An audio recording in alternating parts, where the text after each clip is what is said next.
Welcome to Washington in Focus. I'm your host, Brett Davis, the Center Square's Washington State editor. Joining me today is reporter Spencer Pauley. You recently wrote about the Seattle City Council voting to use $1.5 million on ShotSpotter, which is a police surveillance technology that is supposed to differentiate between the sounds of gunshots and other similar sounds, so as to make the response of law enforcement more efficient. I didn't even know this technology existed, I'll admit. But there are a few controversies over the city's decision. First of all, some people wanted the money to go elsewhere. And secondly, there are concerns about the technology itself. Can you give us some details? Sure. So four Seattle City Council members were in favor of moving the $1.5 million dedicated to the ShotSpotter technology, instead going towards services for the tiny house villages throughout the city of Seattle. These council members said the $1.5 million is a waste of money because this technology does not work. There's a few studies that were cited during the council meeting about how it's inefficient and how other cities have dropped it. Here's a list of some major cities that have, include New Orleans, Dayton, Ohio, and Trenton, New Jersey. San Antonio also dropped it. And notably, Chicago Mayor Brandon Johnson promised to rid of ShotSpotter, as a study on the city found that 90% of the alerts in the city were false positives. 90%? So, 90%. So that's a lot of... That is a lot of false positives. That's a lot of, waste of, police resources. Right. And people who really need help presumably aren't getting it.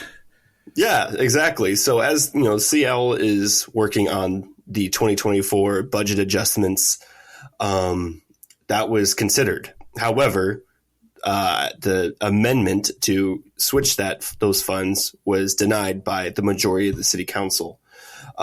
This goes along with Mayor Bruce Harrell's initiative to create more resources for the police to reduce gun violence. Last year was a really record-breaking year for violence in general and just crime throughout the city. And so when I reached out to the mayor's office, they said that Harold believes that the city just needs every possible option to reduce gun violence, and that includes ShotSpotter. Even though the program itself seems to have a spotty record? Yes, even though studies show that it does not work. So how did people on the council justify their vote? I know you talked to the mayor's office, but what did the people who voted for it on the council, what do they have to say given the program's dubious track record? That's what's interesting, Brett, because a lot of the four council members who spoke out against the ShotSpotter, none of the council members that were for really had much to say about it.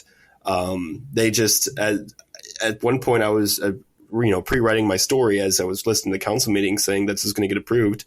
But instead, just towards once it got to the vote, 5 of the council members voted against it. I think they're just kind of siding with the mayor, and the majority of the city government is just ready to provide the police with whatever they can, even though I guess these studies show this. But the 4 city council members that were against it, some of their claims is amongst the inaccuracies of the technology. It also just targets communities of color, and it creates over policing in certain neighborhoods, which can cause some other issues as well, and lead down a path to protests and what have you. Right, like Seattle needs more protests.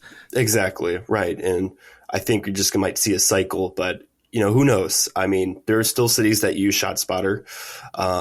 Whether or not they think it's effective, I don't know. But it seems like, despite a lot of cities going against it, Seattle's like, let's do it. Let's go with ShotSpotter and see if it works. I feel like maybe they're trying anything they can get their hands on because they have an officer shortage and whatnot.